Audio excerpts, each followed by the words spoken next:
I was so excited. I was like, yeah, my boy gets his girl. Yay, yay, yay.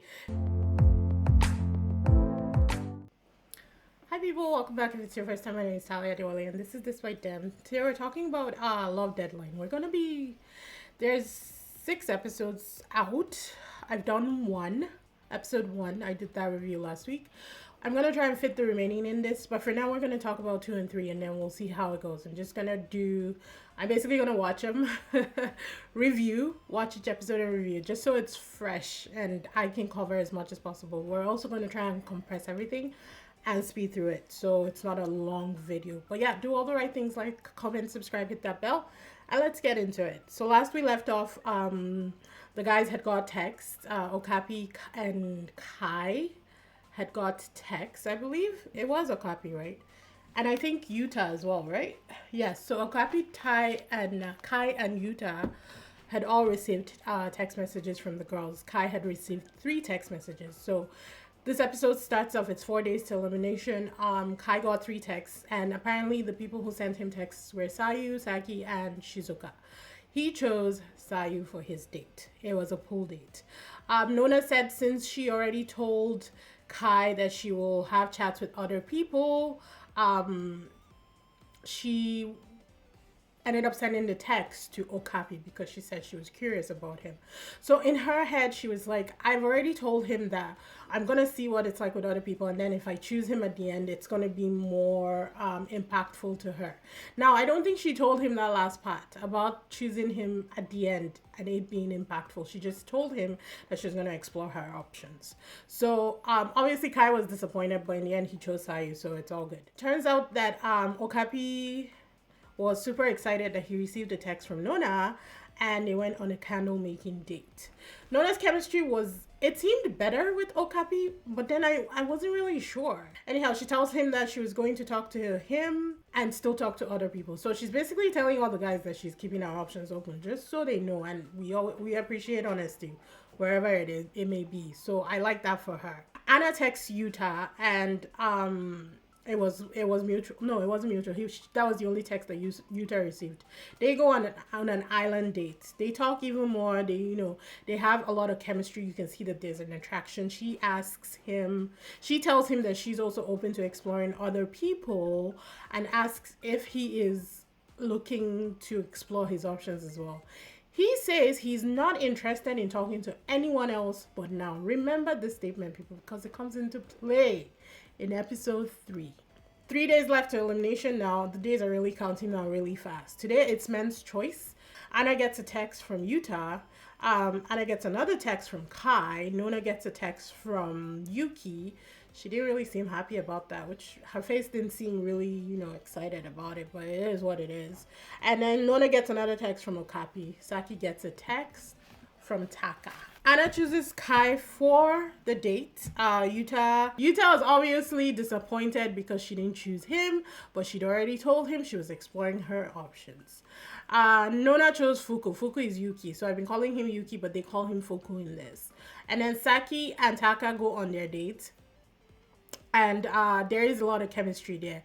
I think it was glass blowing. They even got to they got to make their projects for each other, and then at the end of it he bought her jewelry. He bought her some glass earrings. They did have some deep conversations and it looked like they had something going on, but again, it's just their first date. Fast forward, they say it's 2 days to elimination. They're all gathered for lunch, and Saki wore the earrings that Taka got her, but he didn't say anything. So now she's feeling frustrated and confused because he didn't comment on it. He didn't mention anything, so she's feeling unsure. A text comes in that there's a competition. It's going to be a paddleboard competition for the women. The winner gets a date with any man of her choice. So the roster's set. So first round, Saki versus Anna. Anna won. It was a very tame fight. Honestly, it was the weakest fight I'd ever seen between 2 people. It was pretty. It was a snooze fest, I'm not gonna lie. The second round was she versus Nona. And when she threw Nona into the water, I cackled so hard. It was like she came here determined to win that date. She was not going to take no for an answer. She wanted the date and she was going to grab it. Third round, since Saki won, Saki went against Sayu. And Saki dumped Sayu headfirst into the water as well. I was laughing, I was dying. The way Sayu went in, it was just like, I give up, enough. The final round was Saki versus Shi. This was a real battle. You could tell that these women were not playing around. Shizuka won, but before she even started the game, she was saying that if she won, she would take Okapi. She announced it that Okapi is my choice, you know. On the date, Okapi tells her that he was very intimidated because of the income requirements, but that he feels comfortable with her now. She tells him he's her favorite, he's her number one. She really likes him. She was coming on so strong. Like, you could smell the desperation from the screen, and I was like, you gotta calm down. This is too much. She was coming on way too strong, honestly. And I think it kind of turned him off, to be honest. But he didn't even know how to deal with the whole situation because he was just there, like, taking it, knowing fully well that he's not interested in this woman. Yeah, I didn't think that he liked her at all. She and Okapi return, and she is doing the most. She's like, he was like physically uncomfortable, but she's like, oh, let's do what we practiced, let's do what we talked about, you know. And he's like, is it the hand sign thing? She's like, no, the other thing. And just like, unfortunately to her, it's like, I think she was just excited, you know. She really likes this guy. She wanted to let people know that she liked him, but she was doing too much. And you could see that he was just physically uncomfortable. And I felt really bad for him and her, if I'm being honest. It was just giving thirsty, and he was just being like, no thank you, miss. In the end, they hugged, and yeah, you could just tell from his body language that he was not impressed at all. And I kept on screaming, read the man, girl, read the room, read the atmosphere, read everything. This is not being accepted the way you think it is. It's not just coming down well. But a text comes in, and they said, name a partner to go on a date with, and only those who mutually choose each other will go on the date together. Well, I think it was specific because I think the text message said pick the person you like the most to go on a date with. So one day to elimination, the text comes in that two couples matched. Kai had a choice between Sayu and Nona. Apparently he chose Nona. So they matched, and it had gone full circle. Apparently she does like him. I didn't really think that she was feeling him, but I guess she was just, you know, waiting to see what the other people had to offer, or the other person that she was interested in had to offer. So they matched, they're going on a date. The second option was Yuta, and two people had chosen him, Anna and Saki. And that's where the episode ended. So going on to episode 3, obviously they start with the couples, the next match, which was Yuta, and he chose Saki. And I said, Saki? Saki? Really? And I was obviously devastated. Turns out that they'd already been texting before, and they'd said that, they'd agreed that, if they get a chance, they will get together and hang out, you know, go for drinks and everything. And here was the chance on a silver platter, and he chose Saki. It's all good. So Taka also was disappointed because, you know, Taka likes Saki as well. Kai and Nona make perfumes on their date, and they make one for each other. They looked really happy. He looked elated to just be there. They were laughing, giggling, you know, talking. They had really deep conversations. It looked like it went well. Okapi tells us that he's worried about Shizuka. As we all know that he would. He said that he didn't really like her, you know, coming on that strong and, you know, hugging him in front of everybody, because it now puts a target on him saying he is hers and he can't really talk to other people after that. And it's true. She definitely just labeled him like, don't touch my man, you know. The rest of the gang have a jacuzzi dates. They're all in the jacuzzi together. Shizuka was giving thirsty. She just kept staring at Okapi, and this poor man was so uncomfortable. She even went as much as to grab his leg under the water, and I was like, girl, come on. If you're not getting a green light, if you're not even getting a yellow light, the answer is no. This man was not even making eye contact with her. So where in her mind did she see or think that it would be okay to reach out and touch him? Like, I don't know. She really likes him. Unfortunately, it's just coming out as too much at that point in time. on their way to the date, we see Anna texting Utah. So he's literally about to get on this bike and ride off with Saki, and she's texting him. And he says, word for word, I'm spending today with someone else, but with an eye on a future with you. And I wrote down sleaze in capital letters and I underlined it because that was sleazy. If you're thinking of spending the future with Anna, why not pick Anna? Was it like revenge for for the fact that she had picked somebody else the day before? Because the girl told you that she was exploring her options. You were the one who said, "No, I only have eyes for you." So when he said that, I was like, even the girl said, what does that mean? Like, I don't understand. Seriously, what exactly do you mean you're spending the day with somebody but with an eye on a future for us? Like, yeah. Anyhow, after their dates were over, it looked like they went back to Kai and Nona, and obviously the date went really well. They had a lot of deep conversations. But when they went on his one-on-one interview, he said that he thinks it's gonna be hard to get Nona to propose to him. He feels like more work needs to be invested. Mind you, these guys don't know when their time is up, so they could be called at any point in time at this point. We know it's 2 days to elimination, but they don't know that. Back at the villa, Utah texts Anna to talk. She was very cold. Like, she came out, she was very cold. Her answers were one-liners, yes, no, maybe, kind of thing. Very, very cold towards him. So she was upset because he never mentioned that he wanted to talk to other people. Remember when I said that you should remember that statement, because he said specifically that he was only interested in her and that he was not going to talk to anybody. And she said she did not mind that he would want to talk to other people. He just hadn't mentioned it. Now, I don't think that even if he'd said that he wanted to talk to other people, I feel like she would have been upset about it. But I kind of give the point to her because of how he phrased the sentence.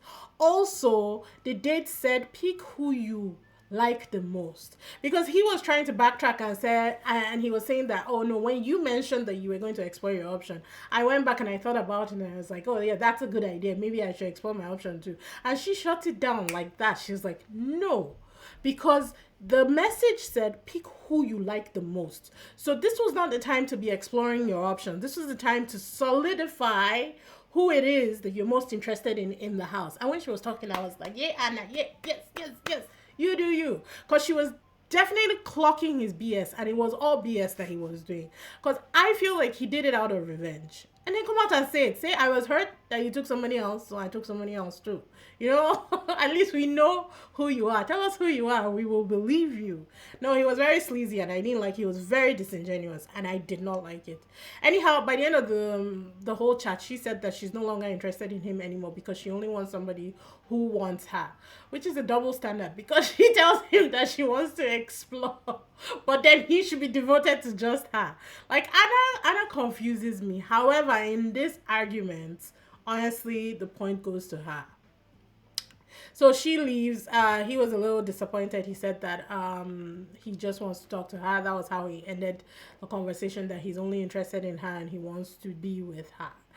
Taka texts Saki to chat. So he tells her that he did notice the earrings the day before, but he didn't say anything about it because he felt embarrassed. This word, I always trip over this word. Embarrassed. I don't even think I got it the second time. Anyway, he felt iffy about it because people were there and he didn't want to bring it up there. So he was just shy about it. And she said that, oh, she was grateful that he had actually noticed that she wore the earrings. But nothing solid really came out of that. It was almost like, okay, I'm sending you off on your way, She didn't express anything of, let's talk later or anything like that.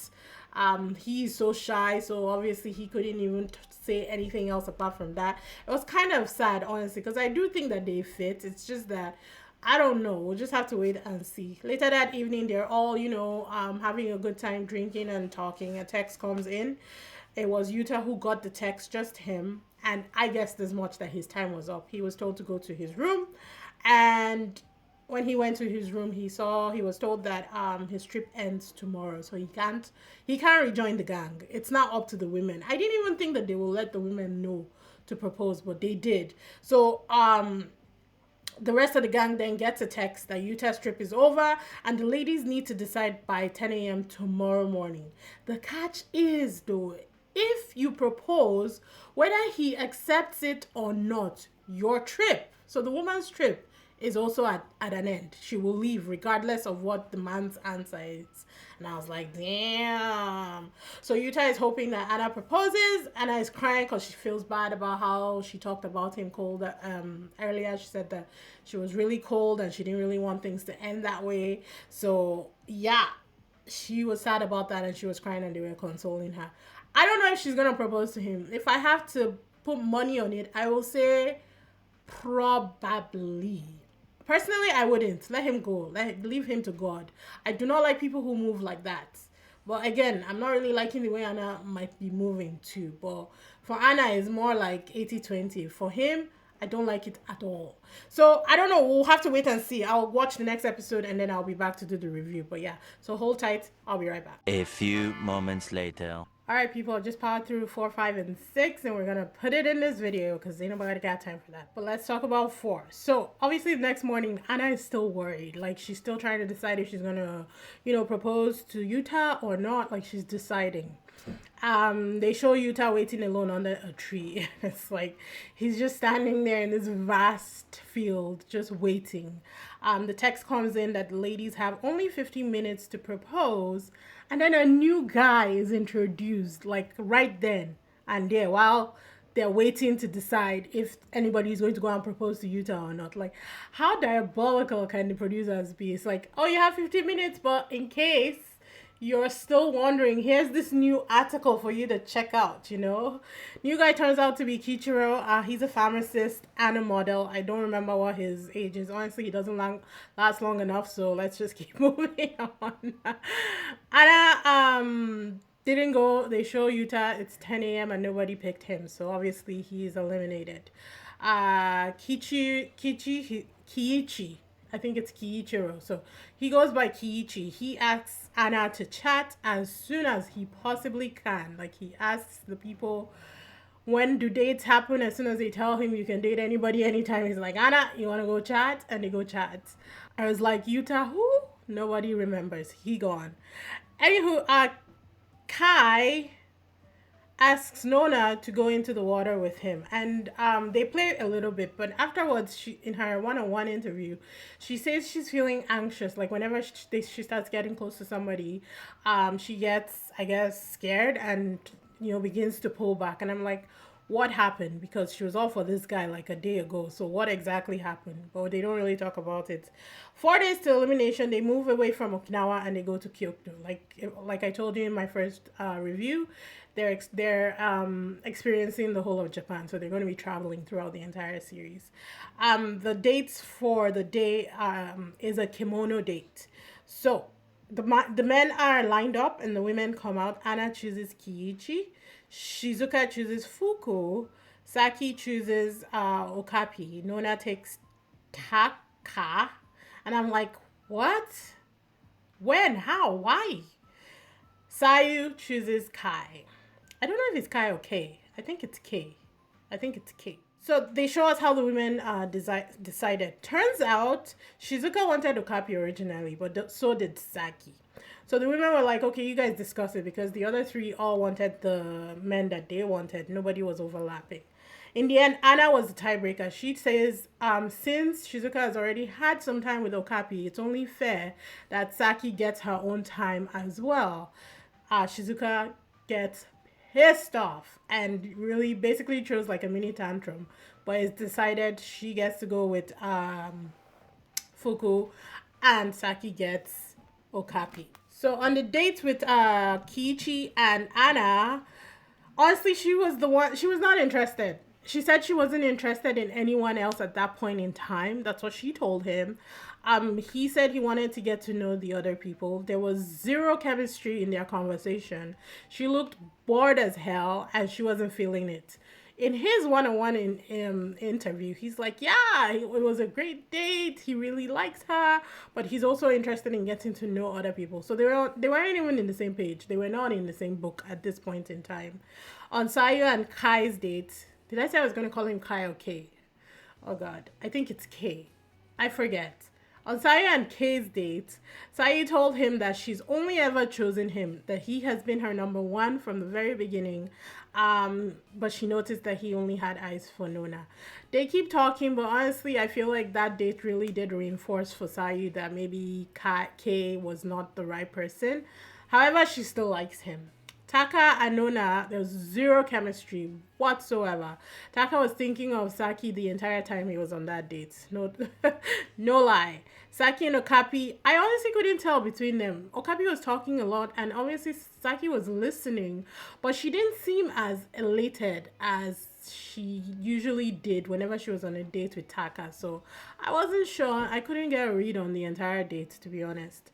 Shizuka and Fuku, she told him that she's finally adjusted her requirements. She's not going to be judging based on income alone, that she's going to get to know people before she makes her decision. So at least that's been, at least she's learned something because, I mean, have your requirements, but just also know that that also affects how people see you, right? 3 days to next elimination.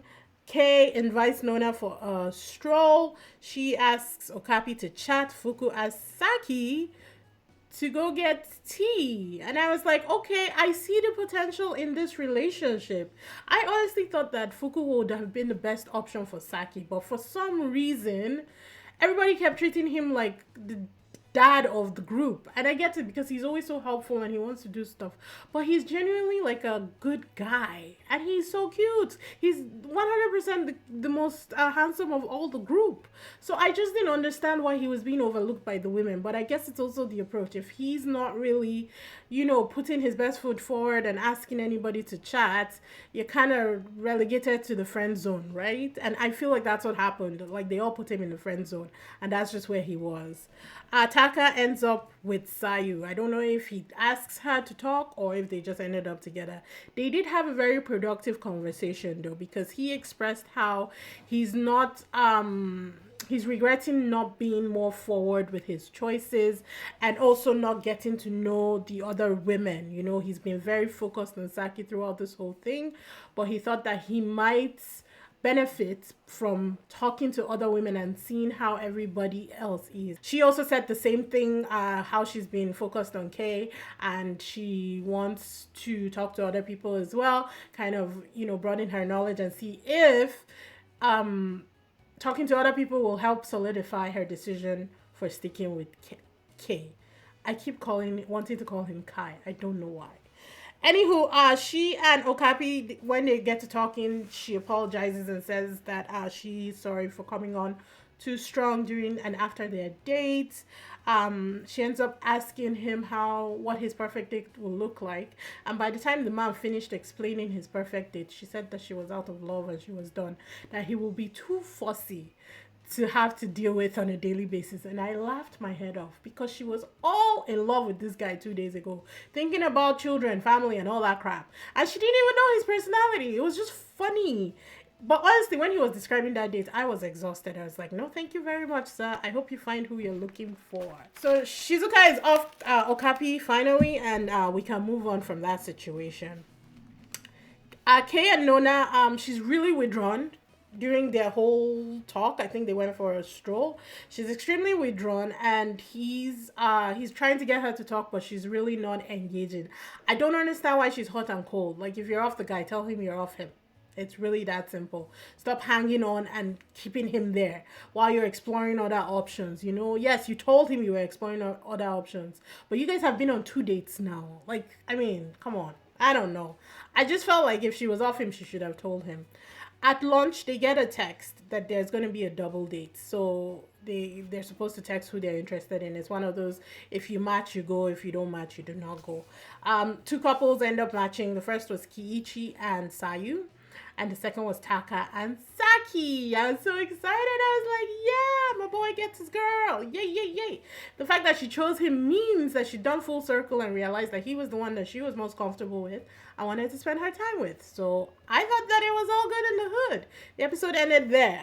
Episode 5 comes up On Taka and Saki's date, she definitely looked a lot more happier with him than she has done with either Yuta or Okapi. I mean, with Yuta, she was fine until he started saying some things and she realized that maybe this dude is a player, you know? And Okapi just kept talking, and I really, honestly, I zoned out during that whole conversation, if I'm being honest. He says that he tells us that he might already be in love with her, but that he's excited to get to know her more. He then tells her that he is interested in her by the end of the conversation. On Tayo and Kiichi's date, she was asking all of the questions. He did not look interested. He did not look like he was enjoying being there at all. If I'm being honest, I don't know why he was there, because he was not engaging whatsoever. 2 days to the next elimination, another text comes in that they will all be living together in one house. So I like the way they're doing this. And even in episode 6, they did another swap about their living situation, which I really like. Because if the end goal is marriage, then you need to know how all these play into your future household and your lives living together, right? So I really like this whole concept. Some people decided that they were going to go grocery shopping to cook later, and some stayed at home. Part of the people that stayed at home were Taka and Saki. Taka asked Saki to go for a walk, and they talk more. They find out that they're very much alike in personality and traits and a lot of stuff. And for me, that was a bit of a yellow flag. I wouldn't say it's a red flag. I'm in a household where my husband is very completely different from me. I could not marry somebody who had the exact same trait as me. We would kill each other. But this is just me. I know that people are different. There's some people that are very comfortable with what they know and what they experience. My own thinking is that when Taka said that he's not one to get into arguments, and that he hardly gets into argument because he doesn't like, what's the word? He doesn't like confrontation. He would rather just go into his shell. And then Saki said she's the same way. So in my head, I'm thinking, so in your marriage, when you guys have problems, you're both going to be in your shell, and you would just be looking at each other. Nobody's talking. Nobody's helping figure anything out. Like, if your styles are the same, how is that going to help you resolve things? But Heide, one of the hosts, made a very great point, because he said that he and his wife are the same way, and that was one of the reasons why he proposed to her and married her. And that when you get married, you start to discover the differences, because there will definitely be differences. So I was very much like, I don't know that you guys are a good match. But when Heidi said that, I was like, okay, you know what? That's a different point of view, and that makes sense. To each their own. Whatever makes you comfortable. I'm not in your household, right? Whatever makes you comfortable makes you comfortable. I was just happy that they were getting along. I was just happy that he was being more, he had come out of his shell a little more. He was communicating more. He was laughing. They were joking. They seemed to be having a very good time, because he seems like a very introverted person. So I was enjoying that. Later that evening, while the cooking was going on, Kay was all over the place, but not really helping. In his defense, though, before I get into the crux of the issue, in his defense, the kitchen was full. It's a very tiny space. The kitchen was full to the brim. Everybody was doing something. There was really not much that he could do. However, Nona was not impressed that he did it, and she said that he didn't leave a good impression. In my own opinion, I feel like Nona is just looking for excuses not to want to be with this guy. I mean, let me know in the comment section what you guys think, because I don't understand what she wanted. He did ask. He did. And I feel like I remember him saying, can I do anything? And then nobody really answered him. But as soon as Okapi came and was like, oh, can I do something? Nona was like, come over here, stir the onions, serve the rice, do this. And I'm like, you can't not engage with the guy when he asks you. And this is key. You can't say that he did not contribute anything when you didn't answer him when he asked. Can I do anything? And then now get a good impression of Okapi when you responded to him. I thought that was unfair. If she's not interested, let him know and cut him loose. There are other women waiting. There are women that have not had opportunities in the house. Let them have him. I mean, not that he's going anywhere, but at least let him know so that he can move his attentions elsewhere. I just didn't appreciate how she handled that whole situation, because it was an excuse. Let's just call a spade a spade. 1 day left to elimination. After dinner, the text comes in. And lo and behold, people, Taka gets the text. His time is up. It was so sad. So it's the same scenario. He has one that he's going to be eliminated next day at 10 a.m. If the girls want to propose, they propose to him before then. If not, he's leaving. Obviously, Saki is in the knot, like she's in knots about the whole thing. She's thinking, she's crying, like she's contemplating things. Introduce new guy. Of course they do that. And this time it's Keijiro. As soon as I saw him, I was like, this guy is fit. Turns out he's a fitness gym manager and he owns like cosmetic clinics. I believe that's what he said he did. So he's a gym nut. That's just what he is. He looked like a gym nut. I'm not gonna lie. The next morning Saki says that she's proposing. I was like, yay! Go Saki, go get your man. And she leaves, takes flowers, and when she walked up to the Taka looked like he was going to cry. But he also had this weird look on his face. So I wasn't sure if he was just nervous, shy, and like I just didn't know what was going on. That's how that episode ended. Moving on to episode 6, the proposal. Saki's speech was honest and very lovely. And she ended it with saying, can we be in a relationship with an eye on the future for marriage? She asked for a relationship first with their intent on marriage. I thought that was fine. It seemed like the right thing to do to me. His speech was very tearful. It was heartfelt as well. But this guy ended up saying no. And I'm looking at Taka like, excuse you? I was shocked. I didn't understand why he said no. He goes off and he starts weeping like a child somewhere. And he said in his speech that if he could not promise her marriage, he didn't want to give her a yes. I was like, she asked for a relationship.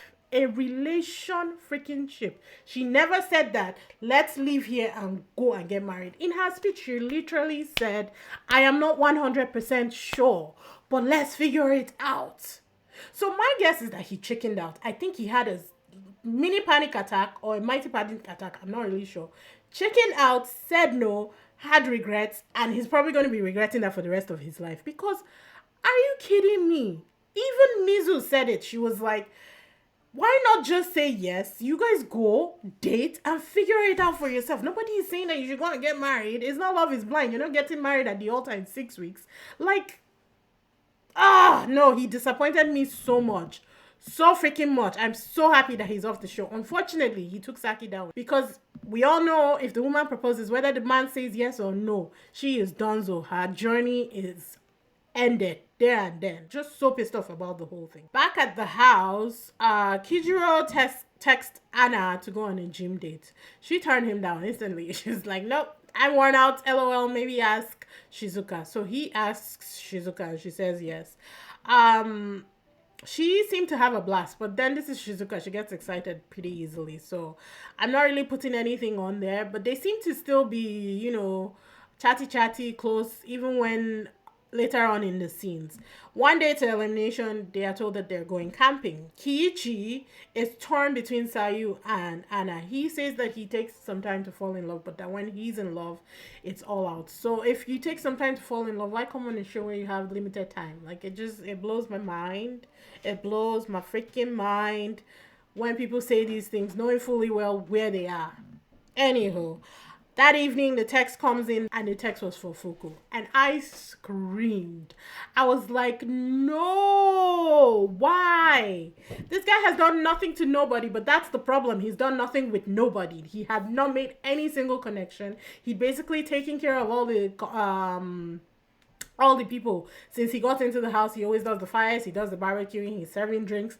Like, he's always just taking care of them, kind of like a father figure, and did not even he made zero romantic connections, and it pissed me off because I was like, I wish they could go back in time and he and Saki could communicate and connect. I mean, maybe there was no attraction there and that's why nothing happened, but I felt like he was such a good guy. He didn't deserve to leave with nobody, but hopefully his DMs are full right now after people see this, His time is up. And then another person gets a text and it's Kiichi, and I was like, I don't know. I really didn't hate him. I really didn't like him. He wasn't bringing anything to the table. So I was like, get on out of here. You're done. But the thing that pissed me off the most is that they made them wait in the morning until 10 a.m. knowing fully well that nobody was coming for these men. Wow. These shows can be so cruel. I was like, why would you make them wait? Nobody's gonna come for them. It was so unfair. But it is what it is, people. Next morning, they say they're going to introduce us to the new people. The first person was Yushi. He's 34 years old and he's a martial artist. In his one-on-one introduction, he says, marriage is all about having kids, nothing else. And I wrote down red flag. I'm not even kidding you. Red flag. The second person was Sora. She's 26. She's in sales. She does sales via live streams. All the guys like Sora and all the girls were worried about Sora. Then Sora goes on to say she's interested in a commuter marriage, a weekend marriage where they live apart and they come together on the weekend as married people. And I was like, red flag. I'm just kidding. Hers was more of a yellow flag because I know that people do live like that actually in Japan. In a lot of places actually. But I just didn't, it's not my style. Like I don't know, since I started dating my husband, I don't think we've ever been apart. So it's just not my style. If you love somebody, you marry somebody, that's it. That's your life. That's your new reality. And that's just how I feel it should be. But that doesn't work for everybody because I had friends also who their husbands would go away, like, you know, jobs that you go 3 weeks on, 2 weeks off, stuff like that. And they were like, yeah, they preferred that to having them around 24/7. I don't understand it, but people do live like that, so it's all good. Okapi asked Nona to go check out the goats, just basically go chat. He said that he has been respectful of Kay because he is a good friend. He tells her that he will try and win her over a lot harder than he's been doing. And she tells him, yes, that's what he should be doing in the first place or something like that. It was very vague, you know. It wasn't really a confirmation like, yeah, you do that. She was almost like, yeah, it's what you're supposed to be doing. If not, why are you here? You know, that kind of thing. Because even the hosts were like, that was a very sauce kind of answer. I'm not really sure that Nona knows what she wants.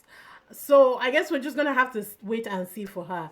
So the clock resets and they have 6 days now to elimination with 2 new people. So Yushi asks Sora to chat. I think he likes her. He said that he liked her from the moment he saw her. She's cute, she's this, she's that, she's that. And he was laying it on thick with her, you know, talking to her and everything. She was being, you know, polite. But she had already said that she liked tall guys with clear skin. Man's like maybe an inch or two taller than her. So you know she's not going there. I don't think she was attracted to him. I don't think she's going to encourage it in any way, but we just have to wait and see. So now they moved them from Kyoto to Nasu, and they have these lodges. It's kind of like a camping lodge, but really like high class, you know. A text comes in and they get to pair up and couple up and share a lodge. Obviously, it's one of those situations where I guess you have to match because they don't really explain beyond that. The women stand in front of the lodges. The men will then have to walk over and pick the house or the lodge that they want to stay in with the woman they want to stay in. So my mind is that if more than one guy picks a girl, she will get to choose. But then what happens to the other ones, the women that don't get picked and the men that get dropped, you know?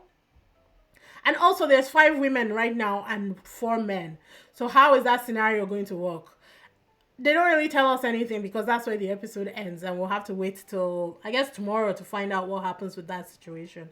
But yeah, it's definitely getting more spicy. I like the addition of Yushi and Keijiro because they're different. They're very different from the original guys that came into the show. It almost seems like they cleared out the calm people, you know, and now they're introducing the spicy ones. So hopefully it gets more interesting. But I'm not hating the series so far.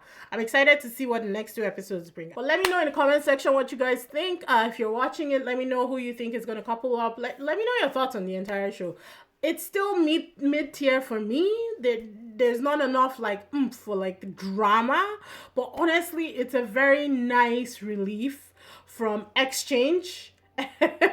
Which just honestly breaks my heart almost every time that I watch it. I'm marrying my husband, which just gets me way too excited that I'm just bouncing off the walls. So this is kind of like a good medium for me to kind of calm down and get my thoughts right on everything. But yeah, I hope you guys are enjoying it as well. I hope you're liking the reviews. Be sure to like, subscribe, hit that notification bell and comment, and then I will see you guys in the next one. Bye!